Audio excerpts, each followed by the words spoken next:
My name is Richard Lum. I'm one of the co-founders of Victory Hill, and I'm Chief Investment Officer of the firm's infrastructure strategy. I've got significant experience in transacting, investing, and advising in the energy space, having done this for the last 30 years. My last role was at a Japanese bank called Mizuho, where I was global head of energy. Within the context of Victory Hill, I chair the investment committee for the firm, and I also manage the GSCO Investment Trust.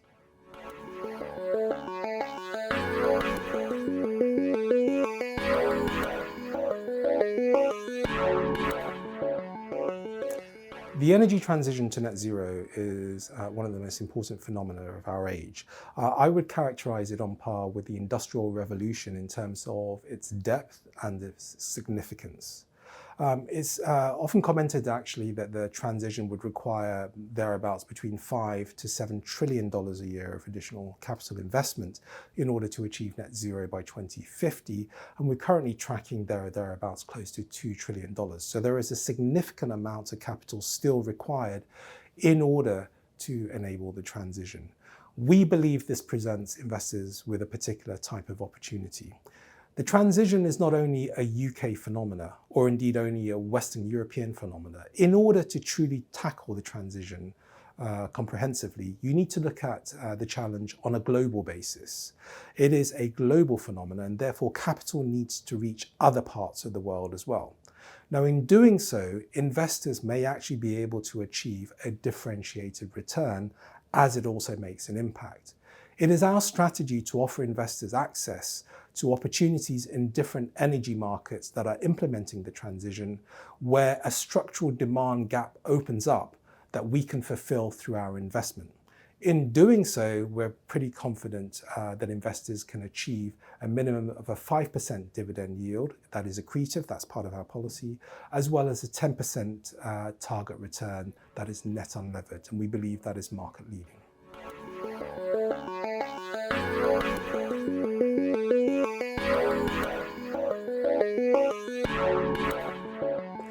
Managers often look at a particular investment through a commercial criteria or lens. They seek to understand the commerciality of investment, and only when they've become convinced of that do they then seek to understand the sustainability credentials of that investment.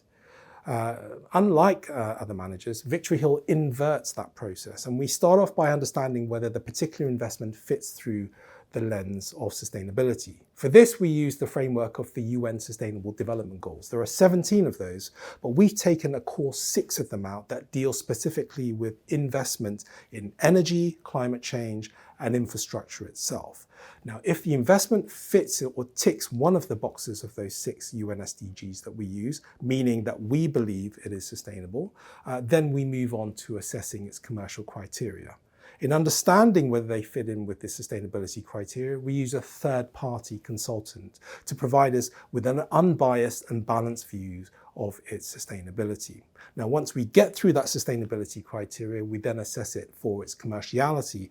And in doing so, there are 3 criteria that we use to understand whether the investment makes sense commercially. Firstly, the investment in that particular energy market that we invest in has to meet a structural demand gap in that particular market. All energy markets have different limitations as they are undertaking the transition to net zero.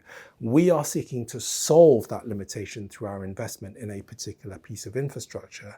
And if we are able to do so, then we can both make an impact from a sustainability perspective, but also get a differentiated return. So number 1 is whether we meet and fulfill a sustainability structural demand gap in that market.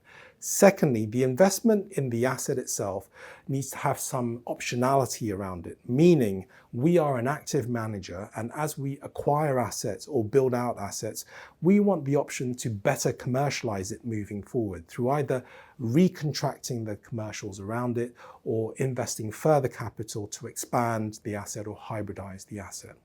And thirdly, the investment itself needs to have a positive social and environmental impact, because ultimately we are a sustainability orientated investor.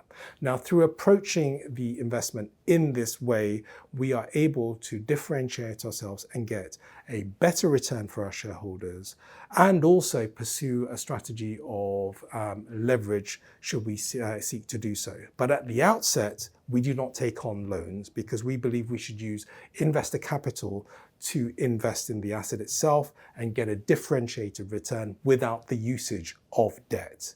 Debt is only there for us to use if it makes sense from a capital optimization perspective only. And at 1.9%, GSCO is the least levered investment trust in this space.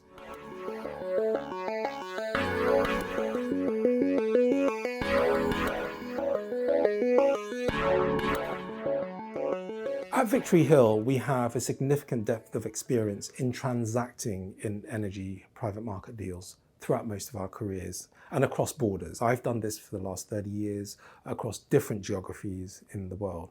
And in doing so, we've amassed a significant amount of connections with players in different energy markets, whether they be energy developers themselves, financial sponsors, advisors, and engineering firms. In doing so, we have accrued a significant amount of knowledge and insight into individual markets and into actually understanding which players in those markets we would like to back.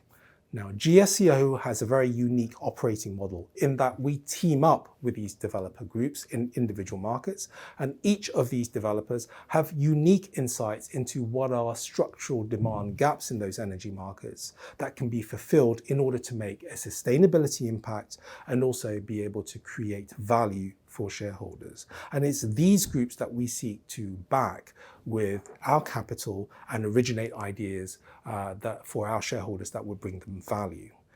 Now, to give you an example, we have operating partners that we team up with in the US, in Australia, and in the UK that offer and employ different technologies, whether it be distributed solar or distributed solar with battery storage in combined hybrid systems, or fuel storage terminals, or indeed in the UK we have a very unique program with a gas-fired power plant with a carbon capture element on it, where we can provide dependable, flexible power into the UK grid. And with the exhaust, the CO2 exhaust that we capture, we scrub it into what's called purified food-grade CO2 to supply into the food and beverage industry.